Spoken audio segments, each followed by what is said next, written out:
The Democracy Forum brings you another not-to-be-missed webinar. After Iran, a new US-China relationship. The war in Iran has reshaped US-China relations. In response to Washington's role in the conflict, Beijing has adjusted its diplomatic and economic approach in the region to protect its interests and preserve stability. What came out of the recent Xi-Trump summit? Has the war deepened tensions or encouraged cooperation? Could shared concerns over regional security and energy open the door to dialogue? And what will the post-war landscape mean for future US-China relations? Join our live debate to explore these questions and share your thoughts with our expert panel. Welcome, I'm Humphrey Hawksley. This is a Democracy Forum debate where twice a month we discuss and argue issues that weave and punch through all our lives. And today, after Iran, a new US-China relationship. The Iran war should be over by now with unequivocal victory for the forces of democracy and good, or so we were told. But not so, and swirling critically within the headlines is how America and China handle Iran in their much wider relationship. Shifting balances of power, Taiwan, trade, technology, Ukraine, of course, energy security, military competition are all redefining how Washington and Beijing work together or not for the long-term future. Iran is part, but certainly not the all. To debate this, we have a superb panel of experts. Wyne, Tom Harper, Zeno, Leoni, and the Democracy Forum Chair, Barry Gardiner, Member of Parliament, and a veteran of international tension, will be with us throughout and give us his thoughts at the end. Before any of that, I have the great privilege to ask the Democracy Forum President, Lord Charles Bruce, to lay out the background and the canvas of our discussion. Lord Bruce, the floor is yours. Good afternoon. Welcome to the webinar. Despite spending 48 hours in each other's company at a summit in Beijing on the 15th of May, President Trump and President Xi have since released significantly different accounts of what they discussed and agreed.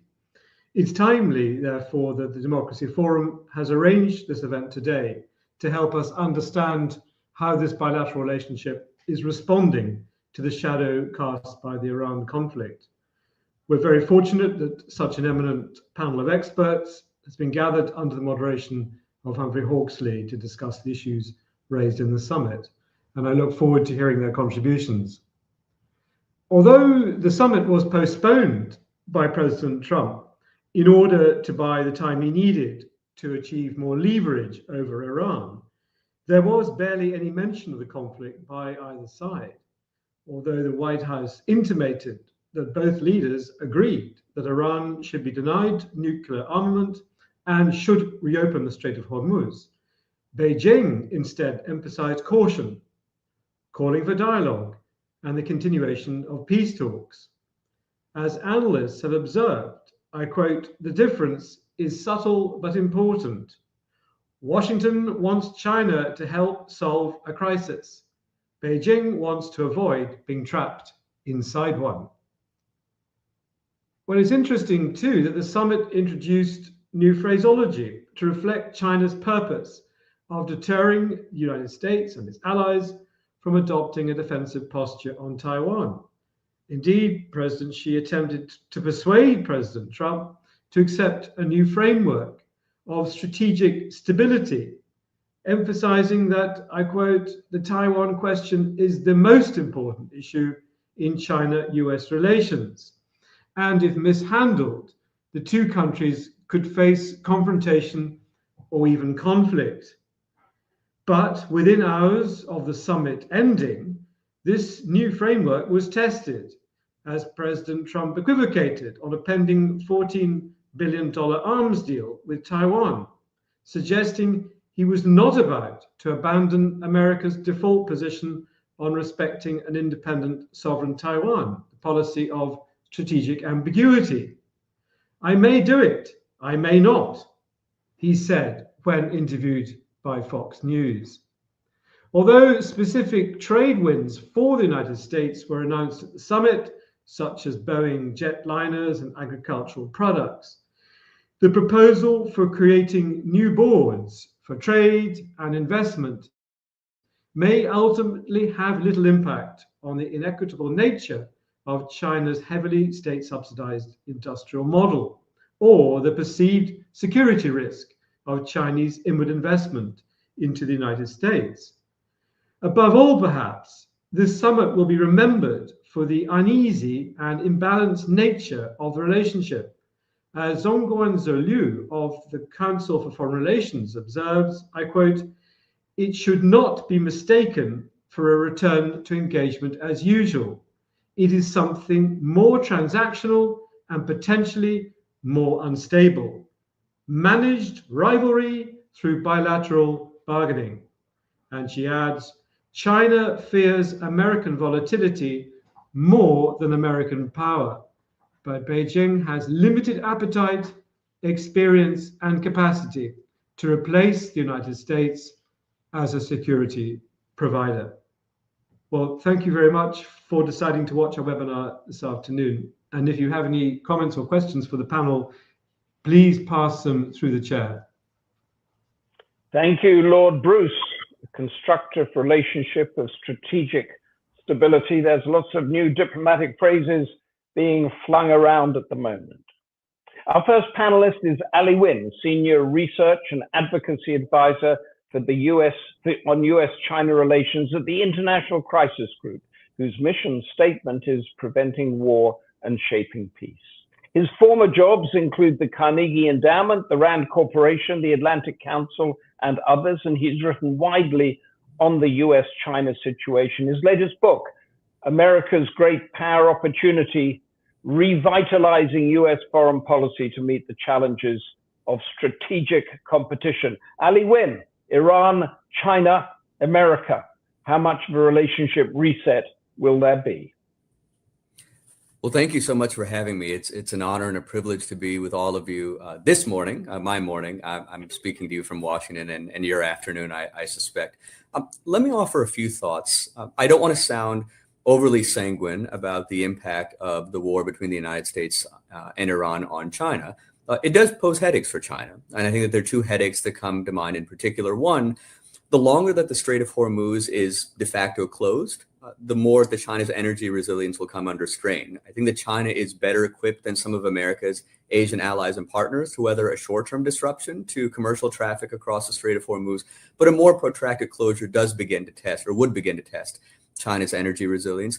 And then there's also the complications for China's diplomatic balancing act. China wants to strengthen its relationship with Iran. It also wants to strengthen its relationship with the Gulf countries. The Gulf countries, of course, have come under Iranian counterattack. And so many Gulf countries have asked China angrily, China, why haven't you done more to use your leverage with Iran to prevent Iran from attacking? So the war certainly causes headaches for China, but the proposition that I want to submit for everyone's consideration today is that I think that on balance, and again, I underscore on balance, I do think that the conflict thus far has redounded to China's strategic benefit, and I'll list 4 ways in which I think it has done so. The first is, and echoing the essay that you were citing from a friend of mine, Zoe Liu in Foreign Affairs, I think that the war has entrenched a perception that has gained traction around the world since President Trump retook office, namely a perceived contrast between an incumbent power that is destabilizing and unpredictable, and its principal challenger, China, that is by contrast more predictable and more steady. Whether or not you agree with that perception is of course debatable, but I think that perceived contrast has gained traction, number one. Number two, the United States has spoken, at least rhetorically, for a quarter century now across Republican and Democratic administrations alike, about its desire to pivot or rebalance to Asia, which is now and increasingly will be the linchpin of the international system. And the Middle East continues to exert a grip. It continues to distract the United States. Ironically, when President Trump retook office, there were many observers who thought that it would be this administration that would finally break through and fulfill on this longstanding U.S. rhetorical pledge or promise to pivot or rebalance to Asia, because the president himself had campaigned against precisely the kind of war of choice that he has now authorized. And many of his topmost advisors, or his senior-most advisors, belong to a so-called Asia First school of foreign policy, saying, Europe, you need to deal with Russian aggression. The Middle East, it's a graveyard for empires. The United States has to extricate itself, and we need to focus on China first, China second, and China third. So the war has also distracted once more from America's aspiration, at least in theory, to pivot or rebalance to Asia. A third way that the war has undermined America's national interest is it has introduced yet another dependency on China. America has depleted its stockpile of missile interceptors in the Middle East because of its ongoing war with Iran. And one of the principal ingredient in those missile interceptors is gallium. Which country produces well over 90% of the world's supply of gallium? It's China.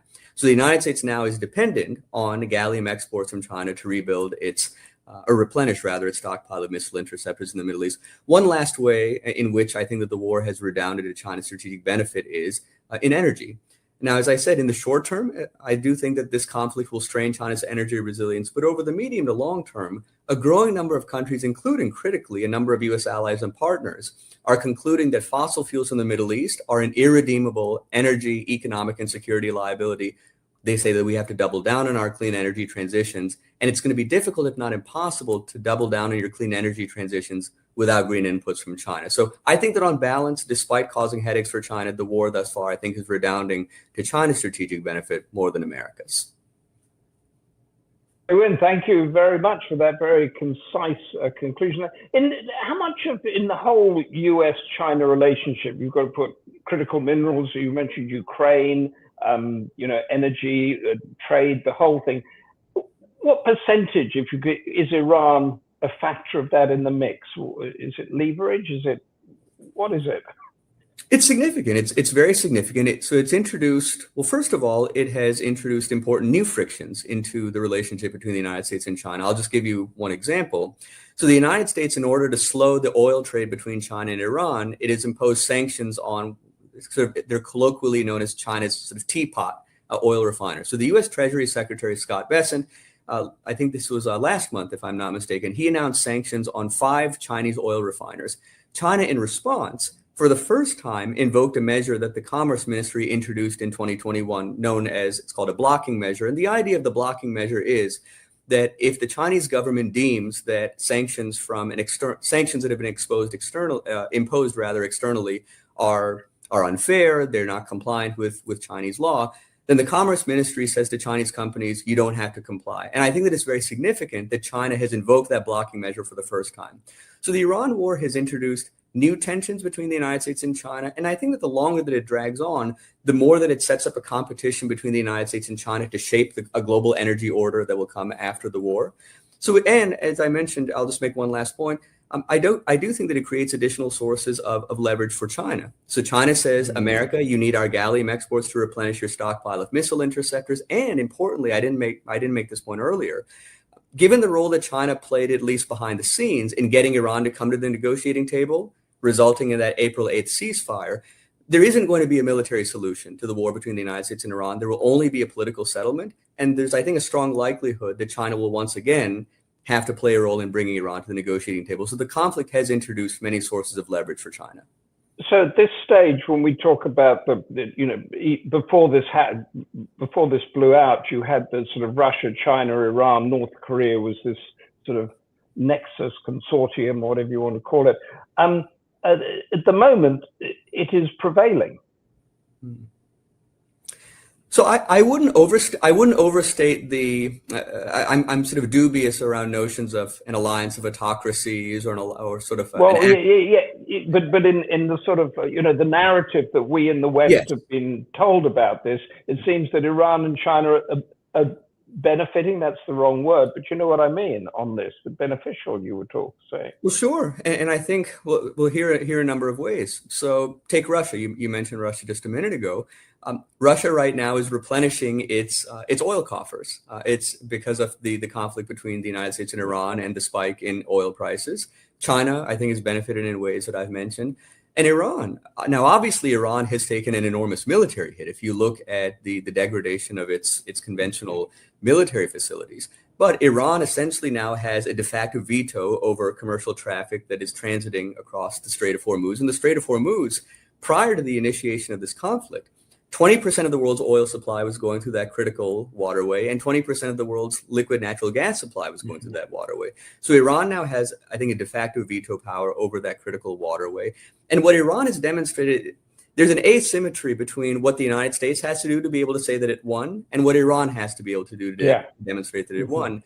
As long as Iran can say our regime is intact and we were able to inflict significant asymmetric damage to the United States and to its Gulf partners, I think that Iran can credibly say that it is won. And at least according to those criteria, lower criteria than those of the United States has to meet, Iran can credibly say that its deterrence capacity has been enhanced. And just one quick, almost a yes or no answer here. Frank Zhu in the audience here, is the US prepared to trade Taiwan for an end of its war in Iran? No, it's not going to trade Taiwan. I will just make, in addition to that, no answer. What I will say is I don't expect an official change in US Taiwan policy. What I think is likelier, though, is that according to the statements that you mentioned that President Trump has made, that President Trump will be much more likely to negotiate with President Xi in ways that could incrementally erode Taiwan's security. Yes, that's very fascinating. Thank you so much for that, Ali. And interesting, so we've got the Straits of Hormuz controlled by Iran, and of course the South China Sea is in a way de facto controlled by China at the moment with the military island bases that it's built over the past 10 or 15 years. Dr. Tom Harper is our next contributor, lecturer in international relations at the University of East London, who earlier taught at the Zhejiang Normal University in China. His research includes China's aggressive wolf warrior policies, patriotism projected through the Chinese cinema, and the mindset of China's Gen Z, that's people in their 20s. These are fascinating specialisms. So that insider's view, Tom Harper, lay out for us the US-China relationship and where does Iran fit into it?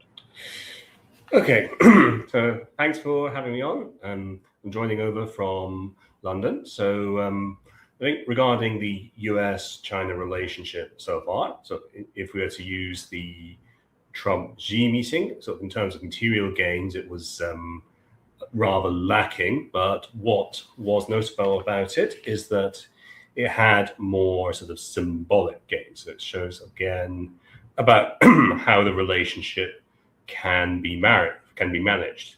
And also what has been quite notable about it is the way in which China and also China's approach to the US has changed quite a lot. So during the first Trump administration, it was sort of caught by surprise by the trade war, which is actually not long after Trump's previous visit to China. So it was kind of caught off guard there. But at the moment, what we're seeing is China's much more proactive, and also, I would dare say, they seem much more confident now than they have been before, and perhaps even compared to earlier this year, because what China's sort of stance can be sort of seen as is it can often be seen as weak. So to add to that little point about the sort of axis of axis of authoritarianism, it's sort of seen China sort of seen as being weak because of the sort of because of the removal of states that was seen as being aligned with China. So most recently Venezuela, though of course that is partially a misreading of Chinese policy, because China's policies tend to see alliances as something of a liability. And of course, for the case of Iran, of course, as Ali mentioned, it does bring quite a few headaches to China, but there are some benefits to China. Of course, it also has a degree of reason to be confident about it, because particularly should it become a bit of a quagmire for the United States. And of course, this could be an example of this could be seen in a research note which was published last month by Citigroup, which is controlled by the Chinese Ministry of Finance, and it actually made a direct comparison between the current situation of the Strait of Hormuz and the Suez Crisis of 1956. So what its argument is that Britain went to reopen the Suez Canal back in the 1950s, and it ended up not only losing the canal, but also it ended up losing the rest of its empire. And sort of the not so subtle implication there is that the US is going through a similar situation with the Strait of Hormuz. But what has probably been the biggest sort of gain for China in that regard, and I think it was sort of implied a little bit earlier, is that it acts as a sort of a distraction from the pivot to Asia, which has actually been something which has been going on in US foreign policy for a little while. Because at the turn of the century, it did appear that the US was turning more towards Asia because there was several crises regarding China, like the Taiwan strike crisis, and the Hainan spy plane incident. But then the sort of global war on terror came along, and that sort of really distracted the US from the Asia Pacific. And in some ways, what's happening in the Strait of Hormuz is a continuation of that. But also, I think with how China perceives its relationship with the United States, it has changed since the first Trump administration. It was during the first stages of the trade war. It sort of characterized this relationship as the US being primarily having the initiative or being on the offensive. But now, how it's perceived is it's sort of seen as more of a stalemate now. So in Beijing, is they feel like they have survived the initial onslaught. Again, whether this is overconfidence or not is perhaps yet to be seen, but that's perhaps how Beijing sees it. So what the priority for Beijing is now is not so much trying to overcome or survive the United States, but rather it's to try to manage the United States. And in some ways, this was the big sort of takeaway from Trump's visit, was to manage this competition more effectively, because after all, China also wants to buy time. So it wants to buy time for its wider push towards self-sufficiency. And of course, this was a big theme of the 16th five-year plan, which entails control of sort of key supply chains, which has been sort of seemingly vindicated by the Strait of Hormuz crisis. And this is likely to be what will characterize the Chinese approach to the United States for the next several years or so, because again, they see it as being primarily a protracted sort of conflict. And again, the attitude to the trade war very much reflects that. Thank you very much for that, Tom Harper. So has Iran created a new China-US relationship, or is it just a sort of evolving one and it's a factor within it? Yeah, so these changes have been sort of going on for a bit before the Iran crisis, but in some ways the Iran crisis has actually helped to accelerate what was already there. And again, sort of the biggest sort of opportunity from that is, again, it distracts the US away from the Asia Pacific, and also it has the addition of depleting sort of America's sort of military sort of assets. So you're in agreement with Ali Wyne there, because it seems in a larger way accelerating the benefits to China in a way. Yes, and underpinning China and Iran's strength. Yes, so it does bring that sort of additional advantage to China, but also I think what it does bring to China is it demonstrates to them like how the US conducts its wars, or like what it should or shouldn't do in terms of strategy. And this will likely influence China's military strategy, particularly over the case of war in Taiwan, should that happen. And again, it's giving them sort of information about how to respond to like the way the US carries out military strategy. And does it say that? I mean, we all see Trump as a sort of a one-off, but he's not. Do they see him merely reflecting what America's policy is, that America does what America does? So Trump how relevant is he to their thinking?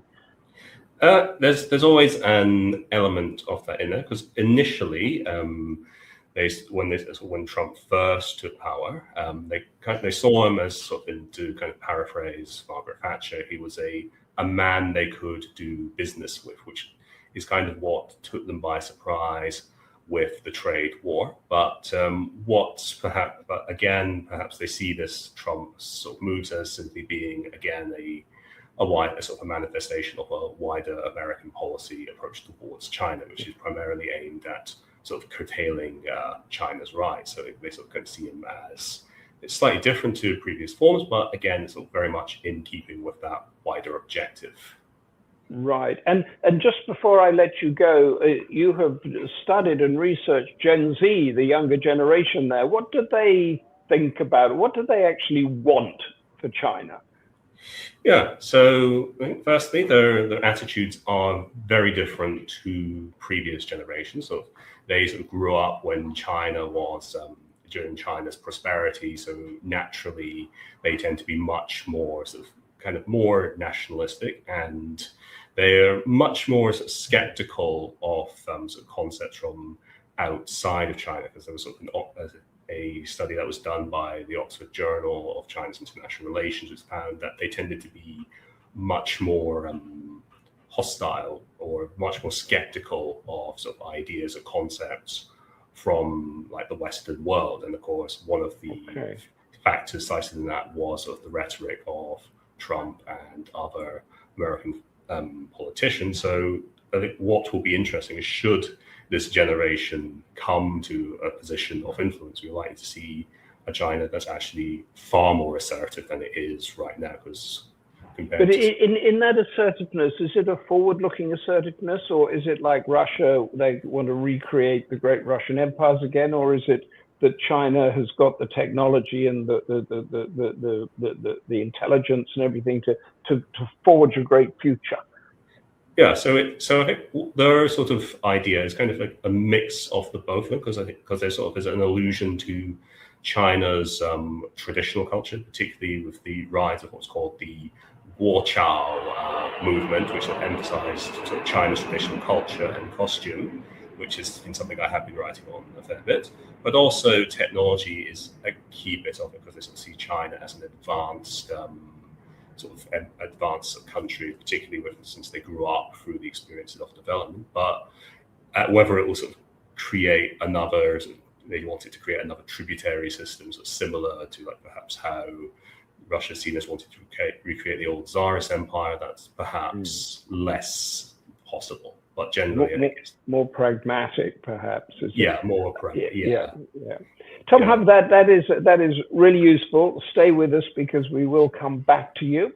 Our third panelist is Dr. Zeno Leoni from the Defence Studies Department of King's College London, and co-convener of the Lao China Institute's policy brief series, China and the World. He is based within the Joint Services and Staff College of the Defence Academy in the United Kingdom, where he teaches courses on China.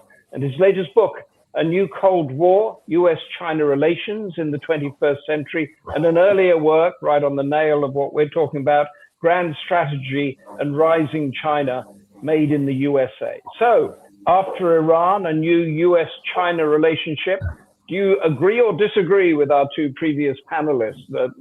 Zeno, Leoni, tell us what you think.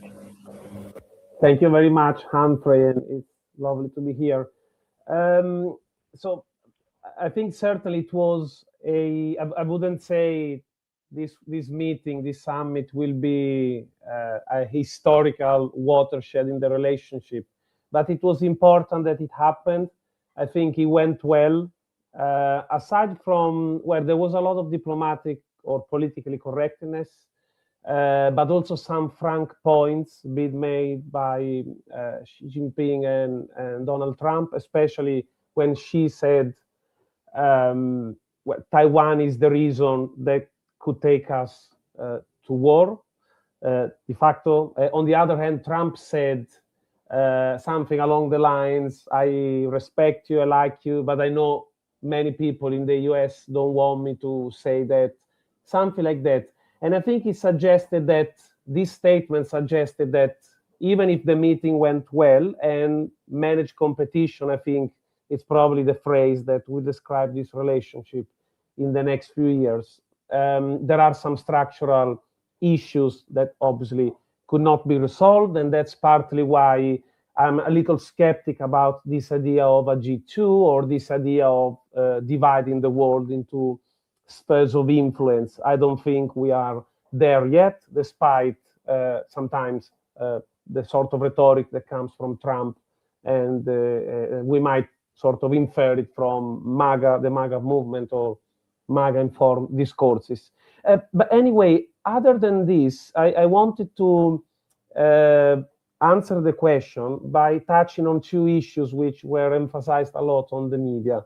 On the one hand, this idea, this debate on who is the strongest between the United States and China, and the fact that Trump was going to Beijing from a position of weakness. I think the war in Iran, even if it is not going that so well for the United States, if you add that to what happened in Venezuela, in Nigeria recently, what could have happened in Greenland, and so on and so forth, I think it demonstrates that the United States is still the most powerful country out there. And whether Trump is weak or not, it matters to an extent, because we have been all here for months now, hoping that the United States, that Trump was going to a table to negotiate with Iran, that was changing his mind about Iran or de-escalating. So at the end of the day, the United States is not going through the best moment in its history, but the United States still is the only power that can project its military power all over the world. And this is important, although of course that doesn't necessarily translate into winning wars, and this works towards China's advantage. The other point I picked from the media, which I think it helps us understanding the state of the relationship, is this idea that Trump was going to China to ask some help to resolve the war in Iran. This is absurd because the US started it, so they were not going to ask for any help to the Chinese. Would have been strange, although of course the Chinese could perhaps do something, but only to an extent, as we have heard already. There are some limits to China's projection of influence and power beyond the Indo-Pacific region. So what I infer from all this is that we still live, we are living very much in an international order which still has sovereign states. And as we know, sovereign states cannot be easily influenced, especially in their internal decision. We live in a world in which there are sovereign states which at the same time are economically interdependent very much. And so it is always difficult to escalate, to take certain decisions when there might be an economic backlash.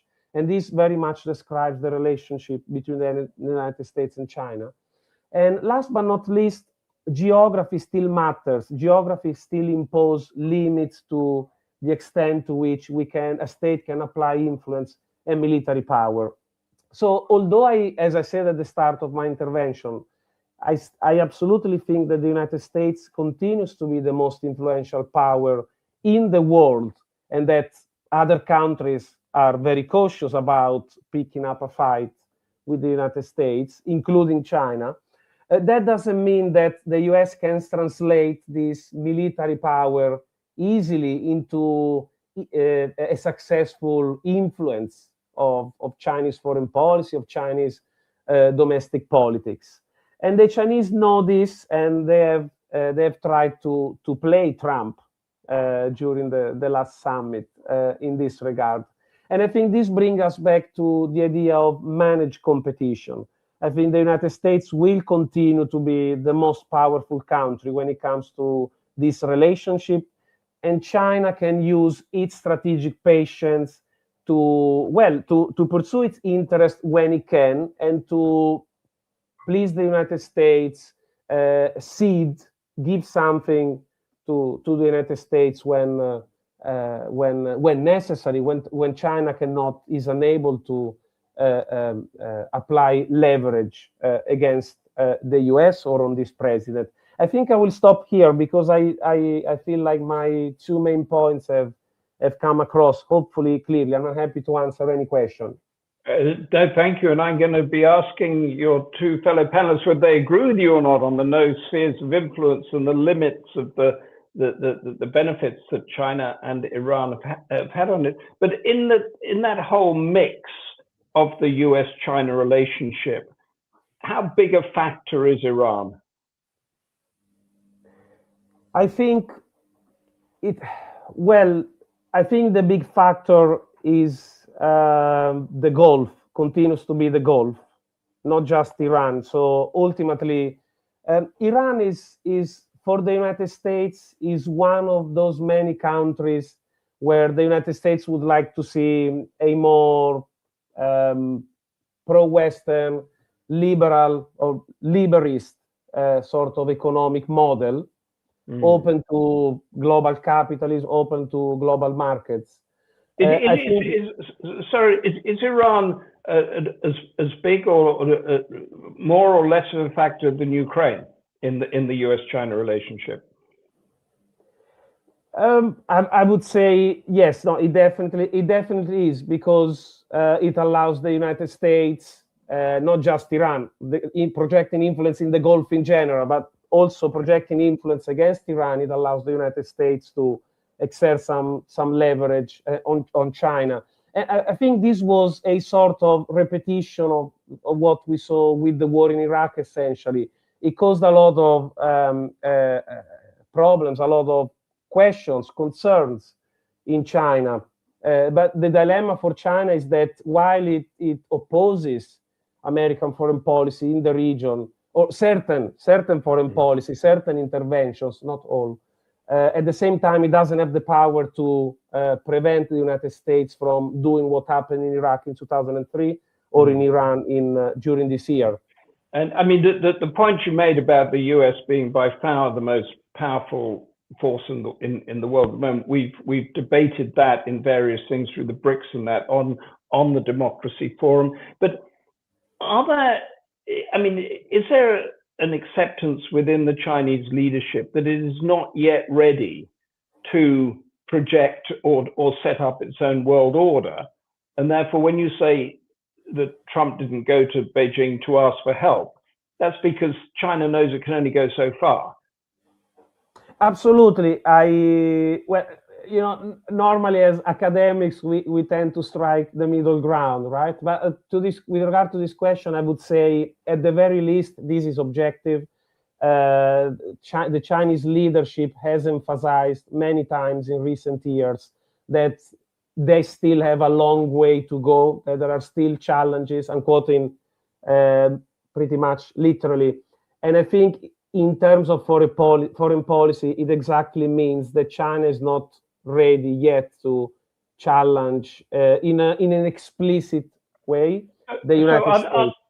Are there red lines then, that if China showed too much or gave too much to Iran in this, that the US thinks that's a red line, we're going to hit back on that? Or are there red lines going the other way? Absolutely. I think there are red lines. We have seen this. So the war in Iran is quite young, and hopefully it will finish very soon. But we have seen a lot of this. I think we've seen some red lines with regard to the conflict in Ukraine, in my opinion. And we see this with regard to Taiwan as well, when often China's reaction to foreign visits, for example, I'm thinking about when Nancy Pelosi visited Taiwan. It was mostly about signaling that China, that you don't want to mess around with China. But in reality, China wasn't, not much really happened. So I think China sets itself some thresholds, some red lines, and this is what I call the compromising power when it comes to China. So not trusting, rejecting the Western-led international order, but at the same time having to cooperate with it, especially because of the global economy.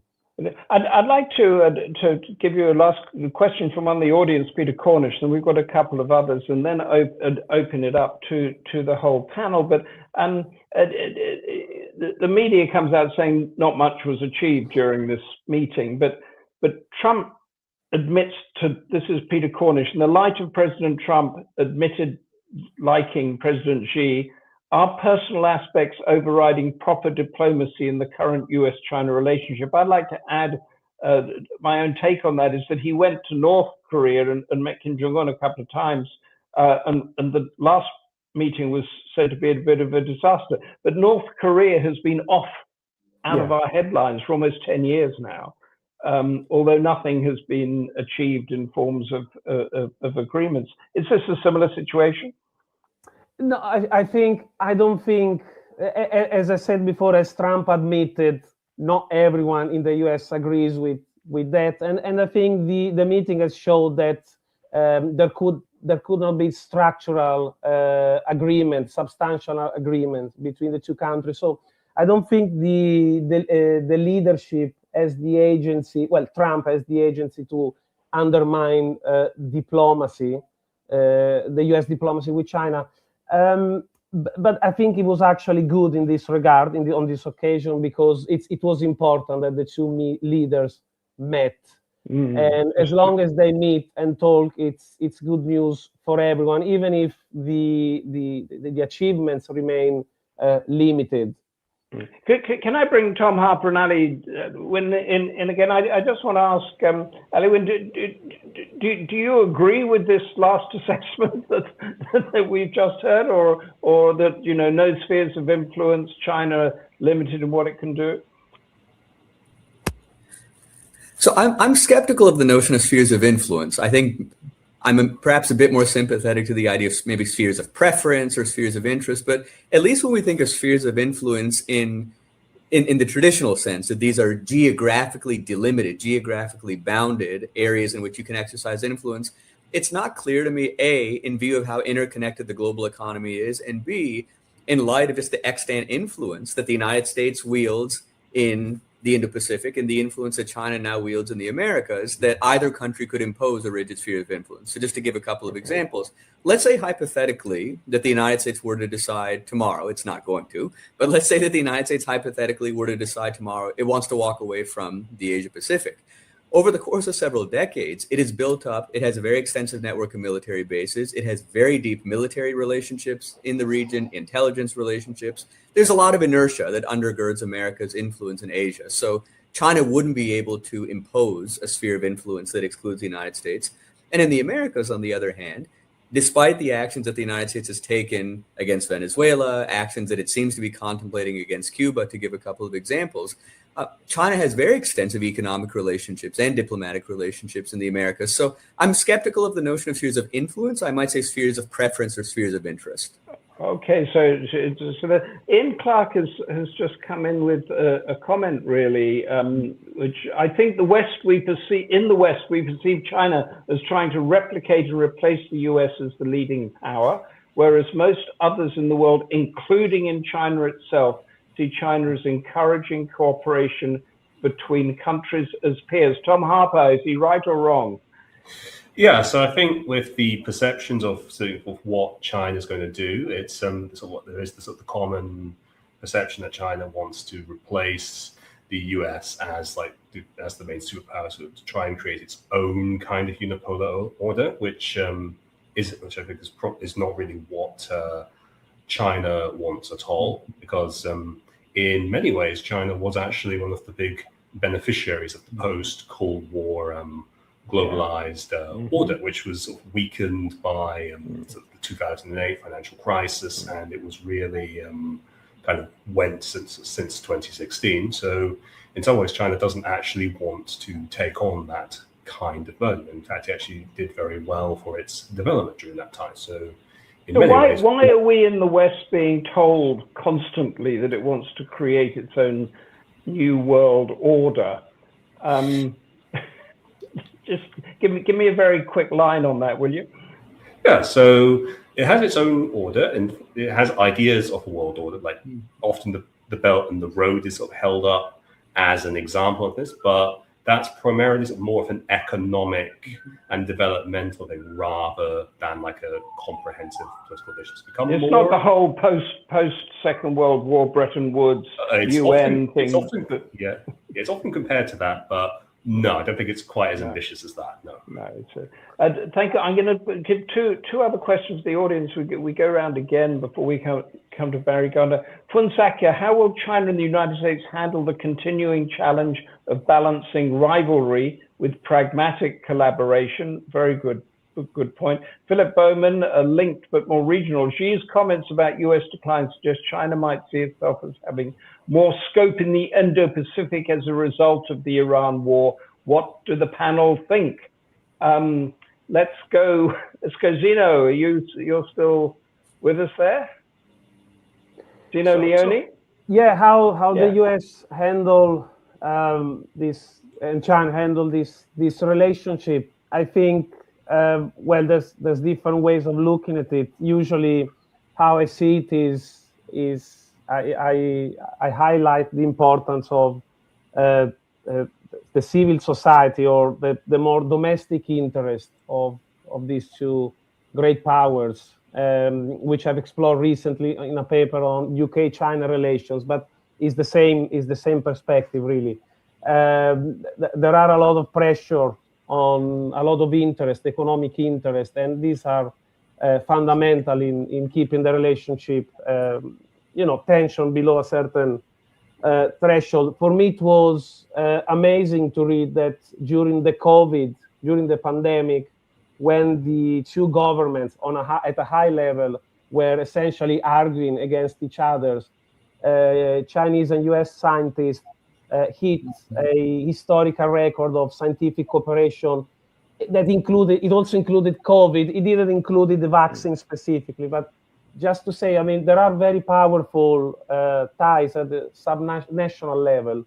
And could the, and just sort of on this comparison, could the US and the West learn from China's long-term pragmatism?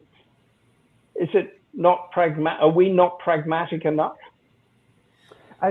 I think very briefly, I'll just say I'm fascinated I'm interested by their sort of strategic culture that comes from Confucianism, Taoism. It's partly influenced by Marxism as well.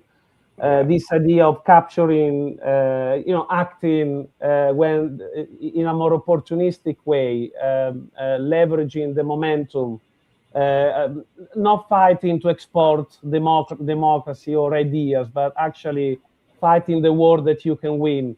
I think we have a lot to learn in this regard, especially if you look at the past 20 years. Tom Harper, very quickly, do you agree with that?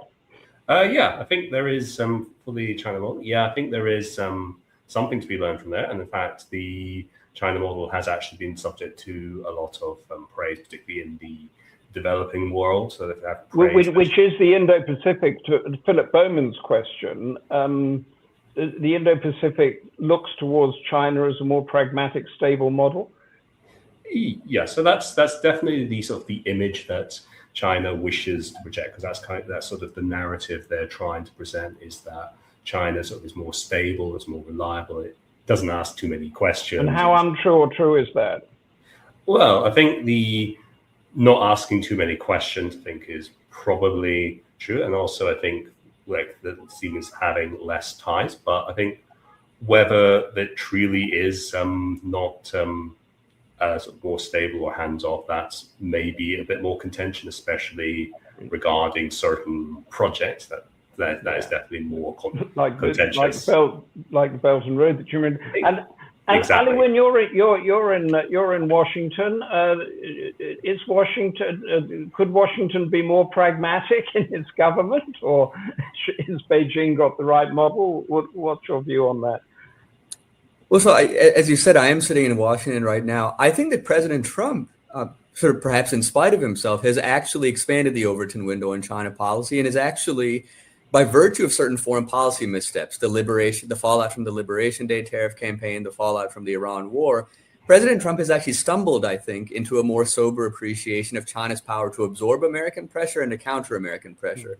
So even though President Trump, he says, America, we're winning so much, and even though I think he has a certain pretension to omnipotence, he ironically himself is actually, I think, more than some of his predecessors, I think is catalyzing a recognition that China is not a power that's primed for collapse. It's a power that's poised to endure. And so the United States and China are going to have to the two questions. The United States and China, they are going to have to find a way of cohabitating indefinitely. I don't think that there's any avoiding that. And the Iran war, as you said, catalyzed that. Hold it there, everybody, because now it is time to go to the Democracy Forum chair, Barry Gardiner, who's a member of Parliament and has a veteran of these tensions and turmoils. Barry, you've been listening in. How have our panelists done? Yeah, less of the veteran, if you please. Thank you, Humphrey. Oh, legendary, shall we call you then? Look, great, and thank you to our panel. Just a point, we should have had a woman on this panel, and it's not good to have all men speaking, but nonetheless, having said that, they all spoke very well and very interestingly. Charles, well, in fact, you kicked us off, really, Humphrey, saying, well, look, shouldn't this war be over by now? And how has it shifted the balance? Charles then spoke specifically about the Trump-Xi meeting. I thought it was very, very interesting the way he implied that each side had its own minute taker, but they clearly had not collaborated on what those minutes should say about the meeting.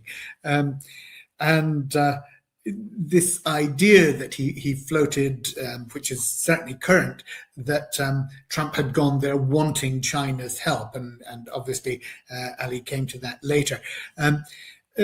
China called for dialogue, doesn't want to be trapped in a crisis of Trump's making. And I think that's a very shrewd assessment of the situation, because this is a crisis of his own making, and it's very difficult to see how America is going to extricate itself from this war, certainly without having reduced its capacity in the Gulf, its influence in the Gulf, but also, of course, with the really having given Iran a much more powerful weapon than it was seeking under its nuclear program, and that is the stranglehold on the world's economy. And we heard, I think even earlier today, from the Iranian regime that they were going to be imposing what they called pilot fees on all future shipping going through the Straits of Hormuz. So managed rivalry. China fears American instability more than it fears American power, he concluded. Ali Wyne, really, I thought, was very succinct in the points that he made. Iran war poses a headache for China. Yes, certainly. The closure of the Straits, the energy that it requires for its own industry, and the other countries in the Middle East feeling a certain resentment to China for not having used its influence to stop Iran from having attacked them or the American bases within their borders. But he pointed out that even though there are those downsides, China is perceived as more stable and more reliable than the US. Trump, too, was thought to have been the time when America was going to make that pivot to the Eastern Pacific, to Asia. And of course, the US has not been able to do that.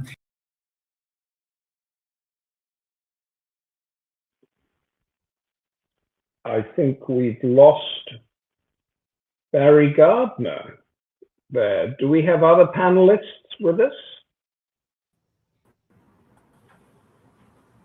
Barry, are you with us?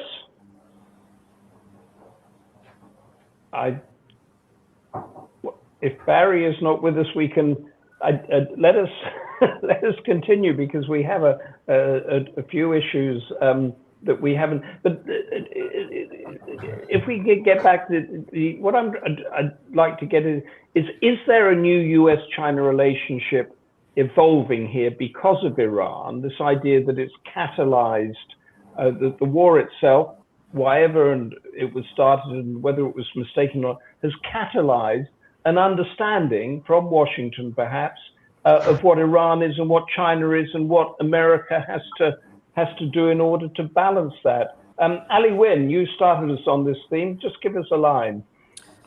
Sure. So maybe I'll actually expand the aperture a little bit. And I think you mentioned in your opening remarks, when President Trump made his first official state visit to China in his first term, so in November of 2017, I think if you look at that visit, I think Humphrey, sorry, did I lose you? We lost you, Barry, and Ali Wyne was in full flow, but he's ceded the floor to you, so please carry on. Here's me thinking this was going to be the first time that the security of Parliament did not intervene in our conversation. If only we had let Huawei do our telecommunications, it might all run more smoothly. Yes. Where had you got to before my screen crashed? And it was we were simply teasing out this idea about whether it was to what extent the Iran war was a catalyst that had made America realize what these two nations were and generally Sure. that. But carry on with because you were talking about Ali Wyne's. Indeed. Look, I think I got to the point where I was saying how he had pointed out the US is now dependent on China's gallium as an essential component for US missiles. The energy pivot away from fossil fuels to renewables, actually meaning that there is going to be increasing dependence on the critical minerals that China has control of. And so he also pointed out that China's leverage was vital for the Qatar negotiations. And so again, I think he was saying that the situation has meant that China would appear to have been strengthened as opposed to the US from the situation. And as long as Iran controls the Straits of Hormuz, then to a certain extent they win. And he also said that Trump was likely to be prepared to negotiate with China in a way that undermines Taiwan's security. I thought that was a delicate but very interesting way of putting that truth. Tom Harper spoke of the meeting really as having a symbolic relationship. Trump, he said, caught China off guard with the trade war, but now China much more sure-footed and really able to negotiate a trade stalemate. He said that, again, an interesting point, that China sees alliances as a liability, and agreed with the point made earlier that China doesn't want to get dragged in and bogged down into a problem of America's or Trump's own making. We've spoken previously in these seminars about how, in many respects, the Iran war is the Suez Crisis for the US, and with all the implications that had for the UK about loss of empire. And again, he mentioned the way in which this has prevented the pivot to Asia that we all expected.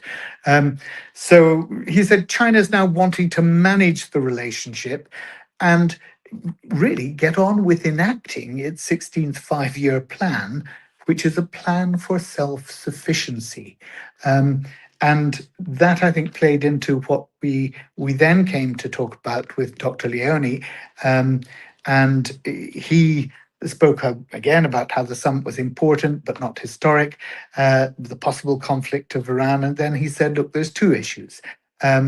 One is about strength and the war in Iran not going well, but does show with Venezuela, Greenland, that the US is still the one who is projecting its military power, if not always successfully doing so. And he said the US did not ask China to help end the war in Iran. He said that was absurd. And he said, geography still matters. Now, I would have liked him to have cashed out what he meant by geography still matters.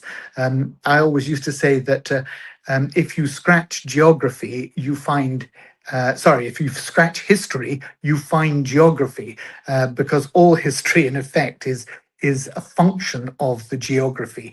But I'd be very keen to know precisely what he meant by that and how he feels that the US strength does not now translate into influence. There were a number of interesting questions that came in from the audience. How big a factor is Iran in the China-US relationship? I think the answer there was it's not. The Gulf is, but Iran it sees as needing more Western liberalism was an answer that I didn't quite follow, I have to say. Does China accept it is not yet ready to set up its own world order? That, I think, reflected back what we were saying about China's 5-year plan. Its 5-year plan is about self-sufficiency. It's not about projecting its own world order. And really, we concluded the wider discussion on that thought about defending our democracy against another country is certainly worth the fight. But to export our democracy to another country may well not be. Anyway, sorry for the interruption, but I'll leave it there. Thank you. Barry, thank you, Barry. And the 5-year plan is very good. Anchor, the self-sufficiency thing. Thank you. So just very quickly back to the panel now, that the title, After Iran, a New US-China Relationship. Ali Wyne. Yes, I think that there is I should say that Iran didn't necessarily catalyze a new US-China relationship. I think that it underscores an evolving US-China relationship in which, as my panelists have said, China feels itself to be a more capable competitor, a more confident competitor. And on the US side, as I said earlier, I do think that the president has inadvertently, in spite of himself, perhaps stumbled into a more realistic appreciation of China's power. Very, very good. Tom Harper. Yeah. So, for the sort of US-China relationship as a whole, I think Iran didn't really wasn't have the biggest impact, because a lot of this was sort of before Iran. But for Beijing, they sort of see it as like more of a stalemate, because they see the trade war, the sort of US-China relationship as being a form of protracted warfare, where there's no like quick victory, like there's no knockout blow. It's sort of like a gradual sort of grinding of resources, and they believe that they've gone from sort of the US on the offensive to sort of the stalemate between the two, and sort of managing that stalemate will be like the main complication for both Beijing and Washington in that regard. A grinding relationship of strategic stability.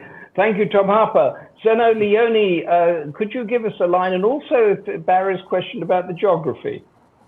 Thank you. I agree with what Tom just said. One thing is to say that the US can patrol the global sea lanes, maritime sea lanes of trade.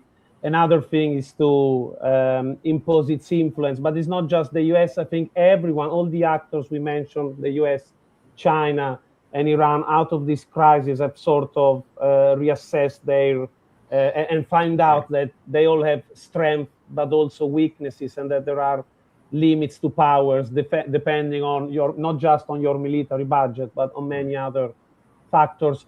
And my point on geography was exactly this. So projecting power, having a big hardware, a lot of military assets, is one thing, but then you need to leave the test of the real battlefield. And geography, projecting power inside another state, a big state or far from home, it has its own challenges. And as we have seen, Iran, with very little cost, was able to impose, to have leverage on the whole world, really, by blockading the Strait of Hormuz. So geography is still important, regardless of how much military power one has. It's a very good point. Of course, what people say about the Indo-Pacific is that China is there and the US is not. But Time's winged chariot is attacking us. And thank you for a great panelists, Ali Wyne, Tom Harper, Zeno, Leoni, and thank you all at the Democracy Forum for making this really important debate happen. Our next Democracy Forum debate is on June the 10th. Reclaiming Democracy, South Asia's New Surge. Where exactly is that heading? Fascinating. Until then, from all of us at the Democracy Forum, stay safe and goodbye.